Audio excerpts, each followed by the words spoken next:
Now, if we follow the news closely, now this year, it's not only that the citizens around the world are rather interested in this complication of the geopolitical change, but more importantly, it's more about this economic agenda. And we know that at the end of the 2025 and look beyond into 2026, people are still very anxious about this economic agenda, not only for the largest economies in the world, but also about the smaller countries. And for example, the nations in Southeast Asia. And they are very much anticipated about more drastic change, especially that we look at the trade relationships. But looking at the history, when we talk about this economic agenda, of course, there seems to be another term that we need to bring into our attention, which is economic inequality. And I don't mean just the domestic, but in this international level. And how about from the historical perspective? And how about some of the significant figures? How do we understand that what happened in the past is directly shaping and will continue to shape what will happen in the future? Well, ladies and gentlemen, it's my great honor to invite our distinguished speaker, who is the Professor David Williams. Professor Williams teaches and conducts research in political theory and especially the history of political thoughts. And in this episode, and we're going to talk about his amazing book, and which is called The Greatest of All Plagues, How Economic Inequality Shaped Political Thought from Plato to Marx. Well, Professor Williams, and welcome to The Missing Piece. Yeah, it's a pleasure to be here, Will. Thank you. Well, again, Professor, it's such an honor to have you on the show. And I have to say, the more I read about your book and the more questions I have. So let's dive into your book right away. Now, in your book, that specifically that you dedicate several chapters to different significant figures when we talk about this economic agenda and also this economic inequality. But I want to start with one of the key characters is Thomas Hobbes. And Professor, help us to understand what made you to dedicate one chapter to talk about this person. And when we talk about this economic inequality, what role did that person play? And also the significant contribution to the concept. Your thoughts? Thank you. Yeah, that's a great question because Thomas Hobbes is not somebody typically associated with concerns about economic inequality. When people learn Hobbes in college, they learn perhaps that he was a great advocate of political hierarchy. He wanted the people to grant all political authority to a single figure. He was not especially enthusiastic about democracy. He preferred absolute monarchy. He's not somebody associated with egalitarianism, and that's certainly right when we're talking about political equality, right? But the fascinating thing about Hobbes, and this turns out not just to be true of Hobbes, but of others as well, that despite his indifference to political equality, he was someone who was still very concerned about economic inequality. And if you explore, as I do a little bit in the beginning of that Hobbes chapter of my book, if you explore the conditions in early modern England, the circumstances leading up to the English Civil War in the middle of the 17th century, you learn that there were a lot of fascinating economic developments as the economy was transitioning slowly and sometimes unhappily from feudalism to something more like Adam Smith's commercial economy. This was a period of mercantilism. There were markets, but there were also a lot of state-sanctioned monopolies. And we had a lot of people for the first time becoming rich on the basis of their businesses instead of from the inheritance of estates that were passed on from generation to generation, as happened in the feudal period. And as these merchants and business folks accumulated more wealth, they became something of a political problem for Hobbes. They became people who wanted political authority. They seized a fair amount of power in the English Parliament and used that to contest the power of the English monarch, which brought about the English Civil War. So Hobbes sees these developments with great wealth emerging on one side, and I didn't mention, but Hobbes is certainly aware that there was a lot of poverty, and not just poverty, but kind of a uncertain poverty, right? In a context, especially of, and this will be familiar to people today, in a context of great inflation, as happened in England in the 17th century. People's pounds didn't buy what they used to.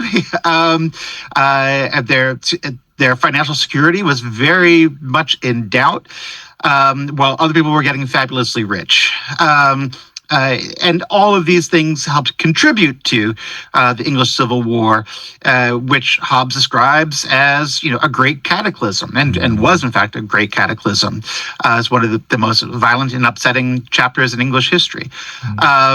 So for Hobbes, and this is not talked much about with Hobbes, and this is why I wanted to write a chapter about him.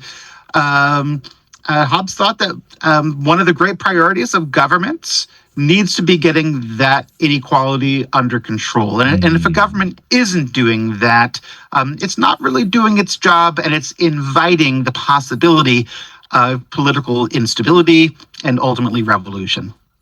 Well, Professor Williams, let's talk about Hobbes again. I want to tie into what's happening today. We know, again, we will look at the complication of this economic agenda. And again, it's not just about the nation of America, but also we'll look at China and also the countries among the Latin American region. But previously, when we talk about this economic thoughts or this economic interest, it's pure financial, again, about finance. But today, when we look at the intricacy of the economic, I want to be careful, the word is complication. We tend to think about this from this philosophical way.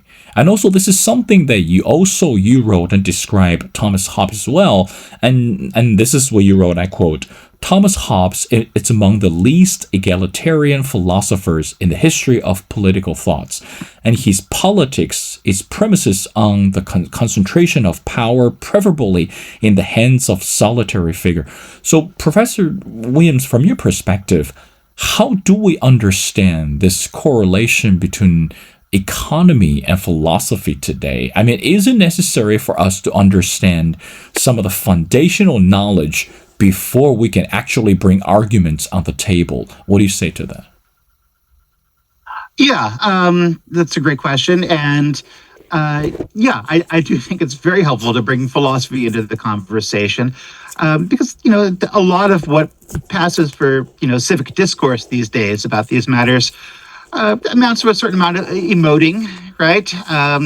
And yelling across the aisle, as it were, and less argumentation than is ideal, especially for mature democracies where deliberation and debate and discourse is supposed to be central to the legislative process and us working through our problems. And in a context of certainly in Western civilization, but this is not unique to Western civilization, right, where there is a great tradition of people thinking through an issue that's very important to us today, thinking through this, not just right now, but 100 years ago, 200 years ago, 500 years ago, 2,000 years ago. We stand to benefit from engaging these arguments, taking them seriously, where they've often been overlooked. I mean, there's no shortage of people, I'll say, who are happy to say, oh, yes, we should study more Western civilization. That's, foundational and important, right? In the United States, there's a lot of people doing this, right? In different places, there's institutes of Western civilization being established by state legislatures and many states right now. And I say to that, that's all great so far as it goes, but understand that much of this tradition has a lot to say about this issue that concerns us right now, right? And that's really largely been overlooked, right? So if we go back and look at Thomas Hobbes, for example, who you mentioned, right. One of the issues that Hobbes mentions about one of the problems that comes with concentrated wealth, he says, is a problem of moral psychology, right? That it makes the very rich adopt what he calls a sense of impunity, right? And, I don't know if people read the op-ed in the New York Times last weekend, which was about the Epstein files, but much more about the all the emails that were exchanged between Epstein and many elites. There was a sense of impunity with these people. Sure, happy to talk with this wealthy financier who, yes, he's committed all kinds of awful crimes, but we're all kind of above that, and there's no accountability because we're so rich and so powerful, right? This is one of the most dangerous things, Hobbes says, for a civilization, when people are so rich that they simply don't think they're accountable to the laws or even standard moral norms, right? So if we read someone like Hobbes, who talks about the ways that concentrated wealth can affect people's sense of themselves, and for him specifically, the sense that they are above the laws and above moral accountability, we can learn a lot about how perhaps people like Jeffrey Epstein and many of his associates might have come to operate in the world the way they have. And I think those are very useful insights. Well, Professor Williams, let's go back to Thomas Hobbes. Again, in this book, that you describe Thomas Hobbes as what we called economic liberal. I mean, I think, again, we understand that when we talk about the political parties and also the political affiliations, the word liberalism will tend to be interpreted in many ways.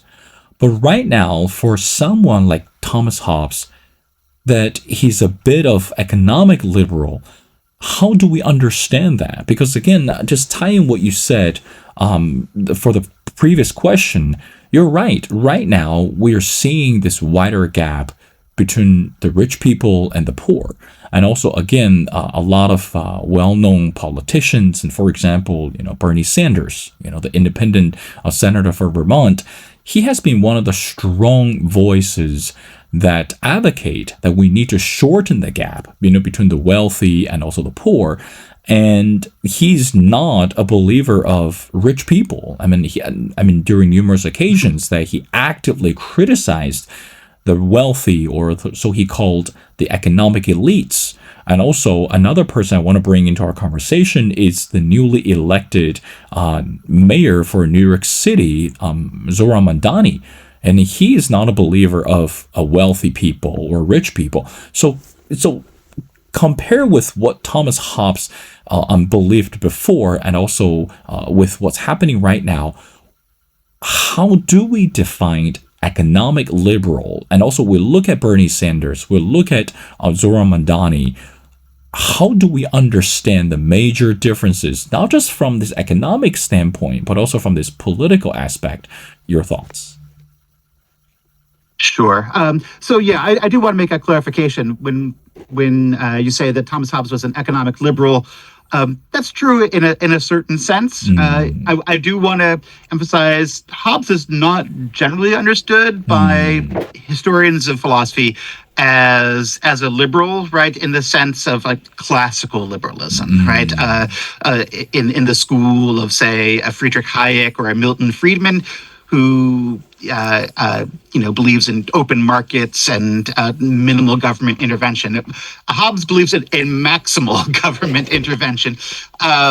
So he's very different from what we could call classical liberalism. Now, as the term liberalism is used today colloquially in political debates, I think you're right.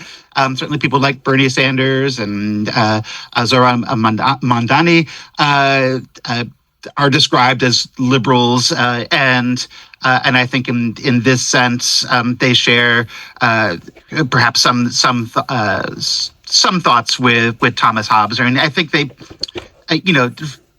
fundamentally, and this distinguishes all of Hobbes and Mondani and Sanders from the classical liberal tradition of Hayek and Friedman. They all believe that government is a necessary part of the solution to our problems. There's no question about that, right? They see government as a force, as really the only force that's capable of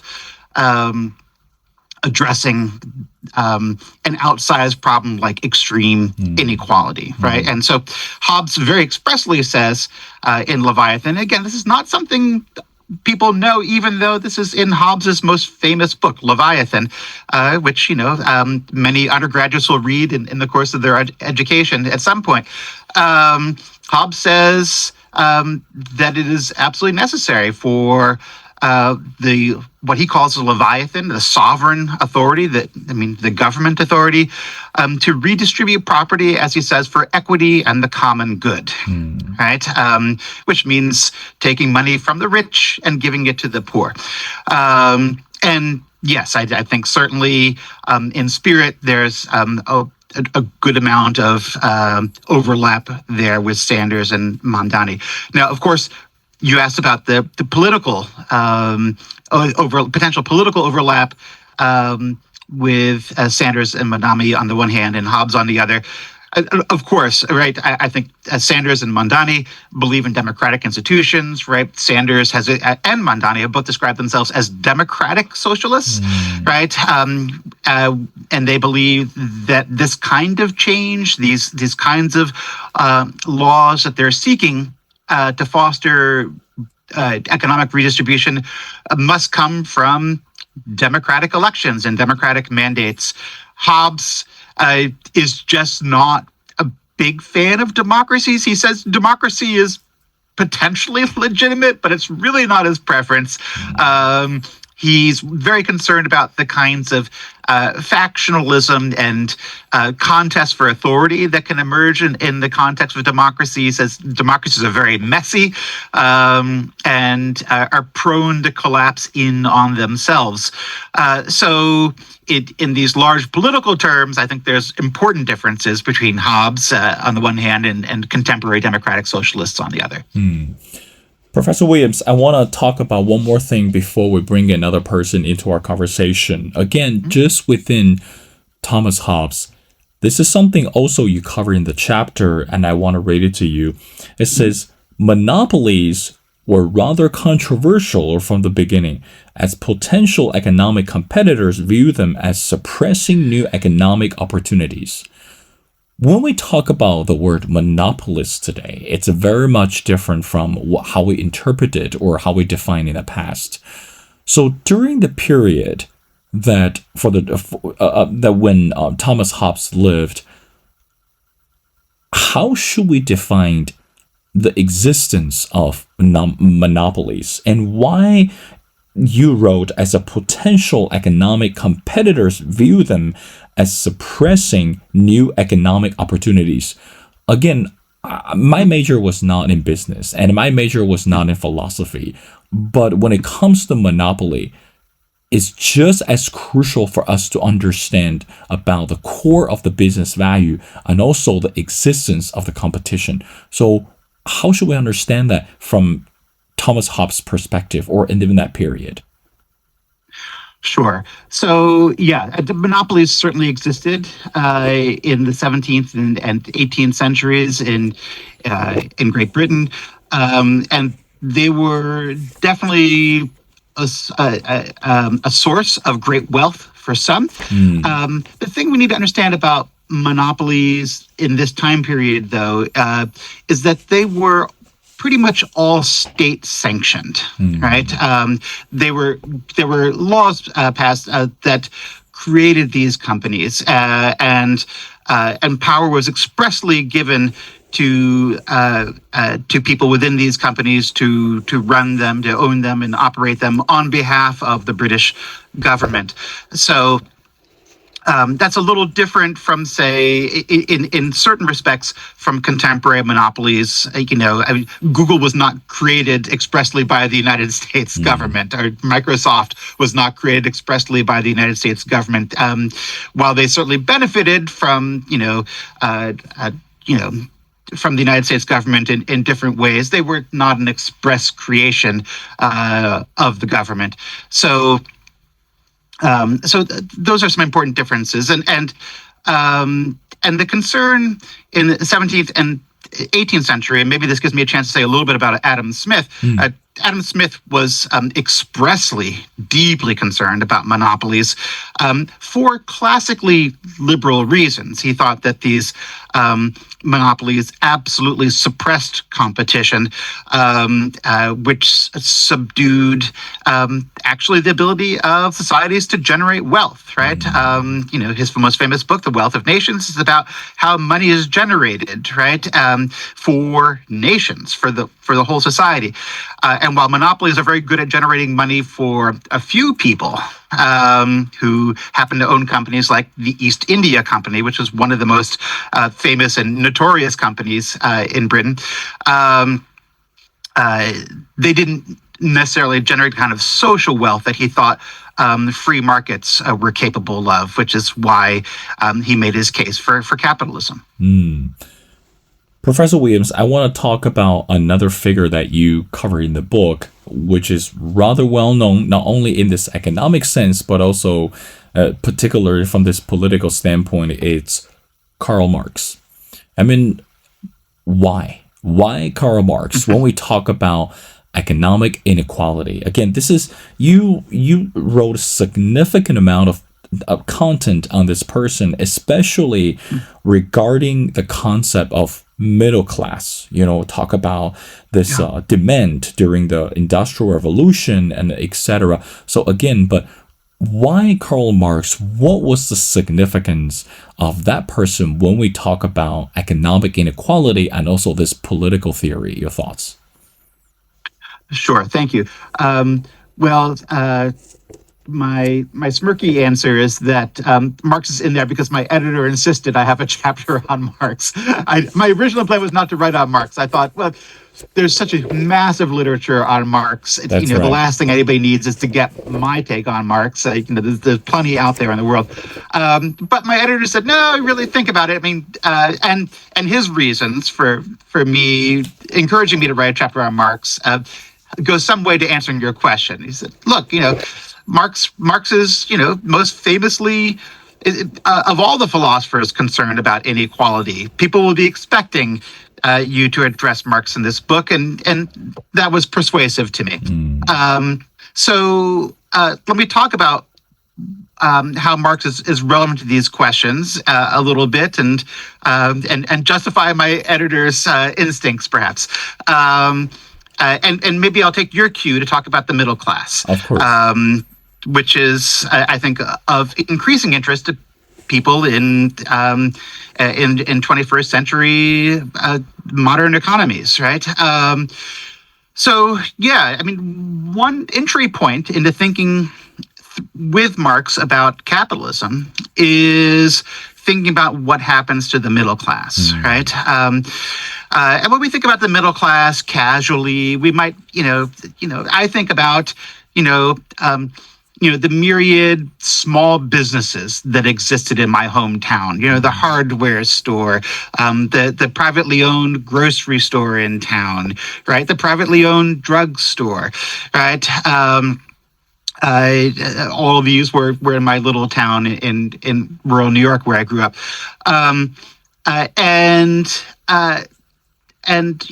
So what happens to businesses like these over time, according to Marx? Well, he says, look, capitalism is ruthless with these small businesses. Capitalism rewards capital, of course, right? And what does capital allow people to do? If you have a lot of money, right, you can reduce your margins.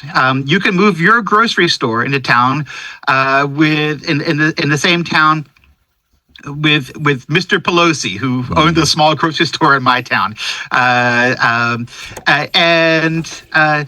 And Mr. Pelosi really had no chance of competing with the A&P, which was the big grocery store that moved into town, because the A&P could sell milk for $1 less than Mr. Pelosi, because they could do things at scale, right? And people, given the choice of buying milk for $1 more or $1 less, will always buy $1 less. And what happens is that the small grocery stores tend to get eliminated. And according to Marx, then what happens to these people? Well, then they get bumped down into the proletariat, right? They're, instead of owning their own grocery store and the middle class lifestyle that would afford, now they have to go work in the dairy factory, right? For much lower wages. Now, of course, the people who own the A&P, the big grocery store, well, they made a lot of money. They got very rich, right?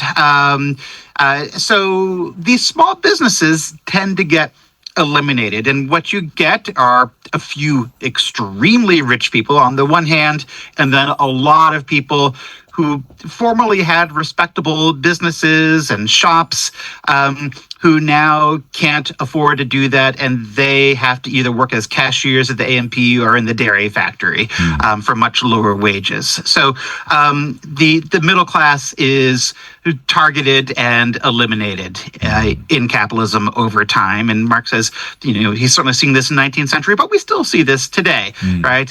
Where small and family businesses exist.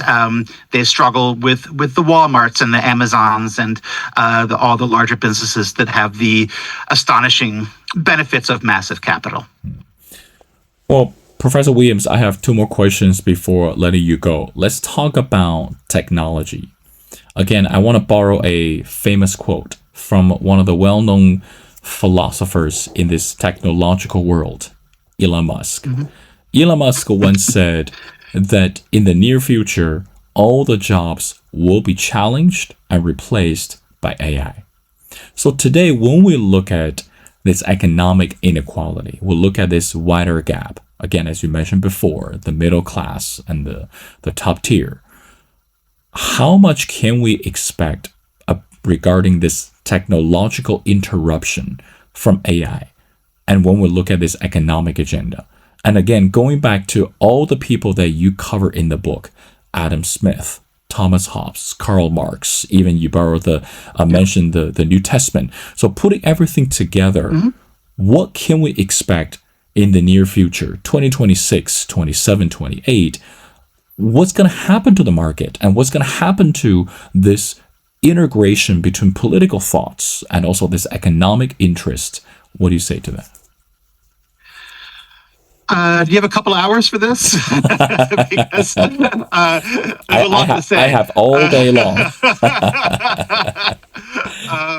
I'll try to be concise.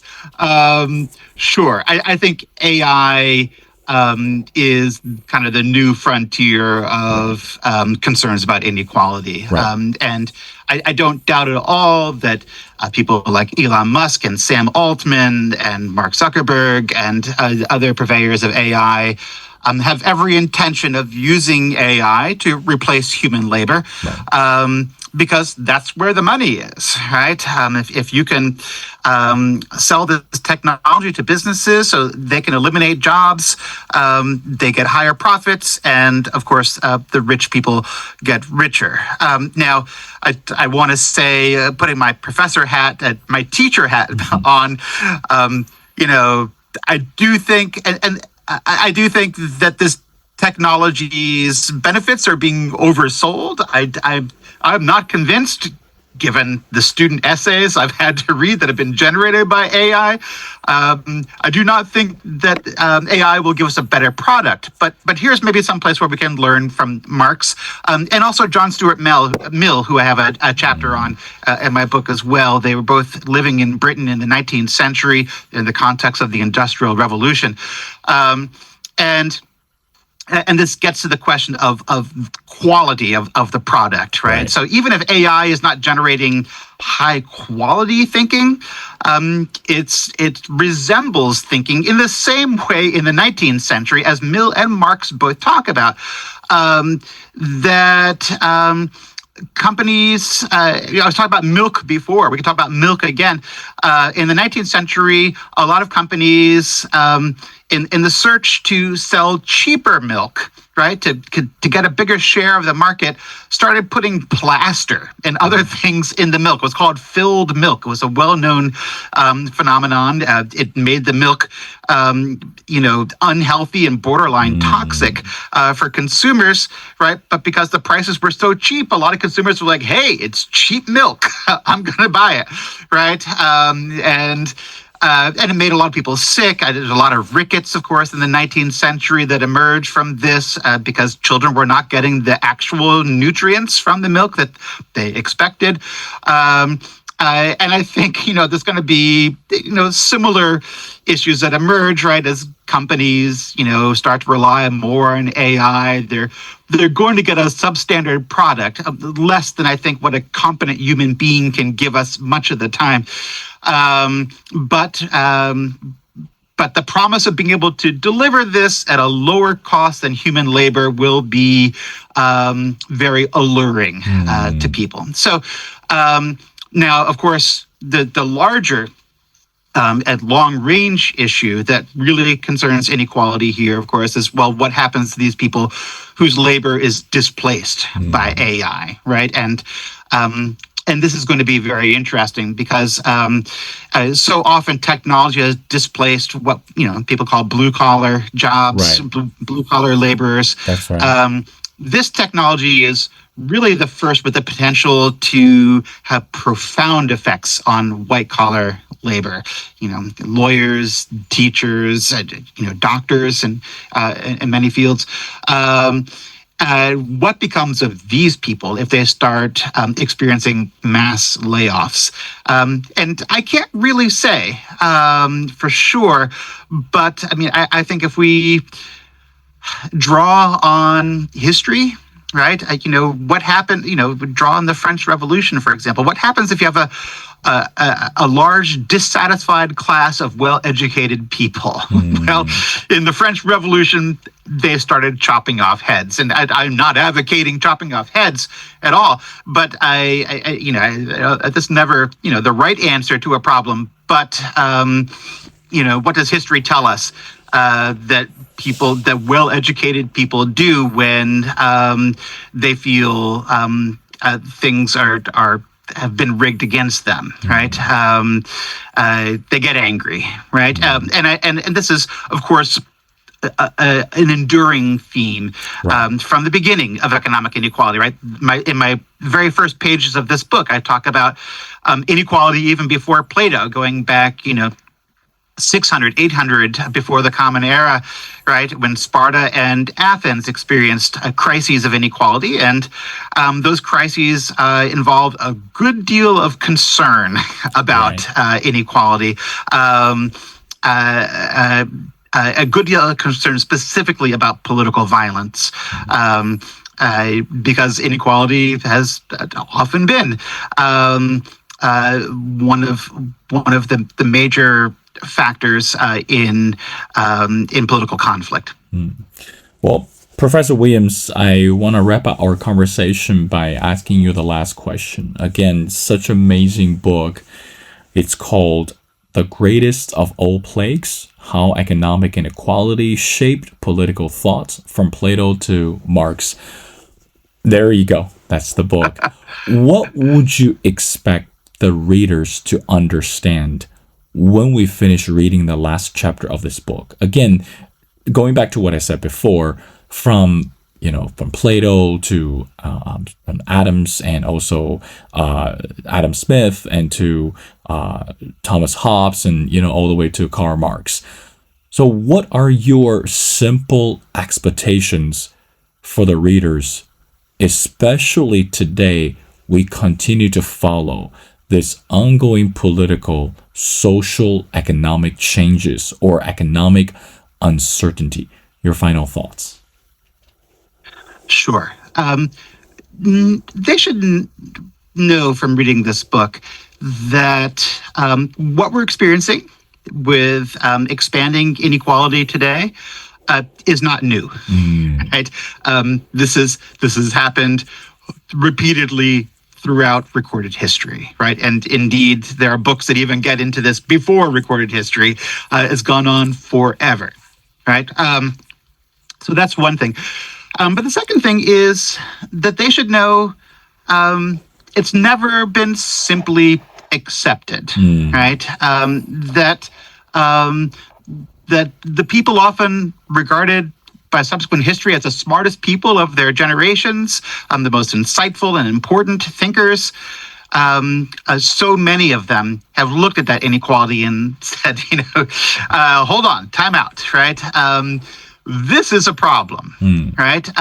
So, if they're feeling today, if people feel, I just have a sense that something about inequality bugs me. Something doesn't seem right. I can't really articulate it or put my fingers on it exactly, but it just seems wrong. This book is a reminder that that you're not alone in sensing that, right? In fact, you're in some of the greatest company in world civilization, right? Your concerns about inequality are shared by the likes of Plato and Jesus and Thomas Hobbes and Jean-Jacques Rousseau and Adam Smith, right? And John Stuart Mill, among others, right? You're not simply experiencing envy, which I talk about in the book, right? This is one criticism of people make of critics of inequality. Oh, they're just envious of the rich, right? Well, Plato was rich, right? He still thought inequality was a big problem, right? He wasn't envious of the rich. He was analyzing this as a social and moral problem, right? So readers should know that if they're concerned about inequality, that they're not alone, right? And if people are reading this book skeptically, right, as people who are comfortable with inequality, well, I want them to rethink this, right? Well, I don't know that I don't think inequality is a problem, but I respect Plato or Hobbes or Adam Smith, right? And now that I'm reading this and see how much they opposed inequality, maybe I need to rethink this a little bit more. There's no shortage of capitalists who admire Adam Smith, right? They love Adam Smith, but mostly they just love that paragraph about the invisible hand. Of course. Read the larger body of work from Adam Smith, you see a bigger picture emerge that is very uncomfortable with extreme inequality.